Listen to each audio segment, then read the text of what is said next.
చిరంజీవి హాస్పిటల్స్‌లో ఫైబ్రాయిడ్‌కి treatment hysterectomy లేకుండా చిన్న సూదితోనే అయిపోతుందని విన్నాను. సో, దీని గురించి వివరిస్తారా? నిజమేనమ్మా. అది చాలా మందికి అవగాహన లేదు. ఇంకా చిన్న వయసులోనే ఈ రోజుల్లో ఫైబ్రాయిడ్స్ వల్ల హిస్టెక్టమీ చేసి యుటరస్‌ని తీసేయాల్సొస్తుంది. రైట్. ఆ యుటరస్ సర్జరీ కూడా మేజర్ సర్జరీ చిన్న వయసులోనే చాలామంది భయపడడము, తప్పక తీయించుకుంటాము. కొంతమంది పిల్లలు లేని వాళ్ళలో కూడా బ్లీడింగ్ ఎక్కువవుతుందని తీసేయాల్సొస్తుంది. ఈ ఫైబ్రాయిడ్స్ బ్లీడింగ్ అవ్వటం వల్ల చాలా ఇబ్బందులు పడుతుంటారు ఆడవాళ్ళలో. సో, అలాంటప్పుడు మనం ఏం చేస్తామంటే దీనికి ఒక అడ్వాన్స్ టెక్నిక్ ఉందమ్మా. యూట్రైన్ ఆర్టరీ ఎంబోలైజేషన్ అంటాం.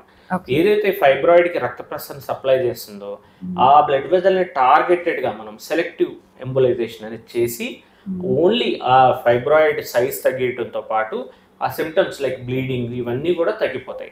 ఈ అడ్వాన్స్ టెక్నిక్ చిన్న సూదితోనే అసలు ఏ కోత ఉండదు, కుట్టు ఉండదు. చేయించుకున్న తర్వాత కూడా వెంటనే నార్మల్ అయిపోతారు. సో, ఈ అడ్వాన్స్ టెక్నిక్‌తో మనం యూటరస్‌ని కాపాడడమే కాకుండా పెయిన్ లేకుండా వాళ్ళకి సిమ్టమ్స్ కూడా వెంటనే తగ్గడం అనేది జరుగుతుంది. సో, ఇలాంటి అడ్వాన్స్డ్ యూట్రైన్ ఆర్టరీ ఎంబోలైజేషన్ అనేది కూడా మన చిరంజీవి హాస్పిటల్స్‌లో చేస్తున్నాము. చాలా మంది హ్యాపీ పేషెంట్స్ ఉన్నారు. సో, యూట్రైన్ ఎంబోలైజేషన్ చేసుకొని వాళ్ళ యూటరస్‌ని కాపాడుకుంటూనే ఫైబ్రాయిడ్‌కి ట్రీట్మెంట్ అందడం జరిగింది. సో, కంపల్సరీగా ఎవరైతే ఫైబ్రాయిడ్ సమస్యతో ఇబ్బంది పడుతున్నారో వాళ్ళకి తప్పనిసరిగా యూట్రైన్ ఆర్టరీ ఎంబోలైజేషన్ అనేది ఒక వరం అనే చెప్పొచ్చు.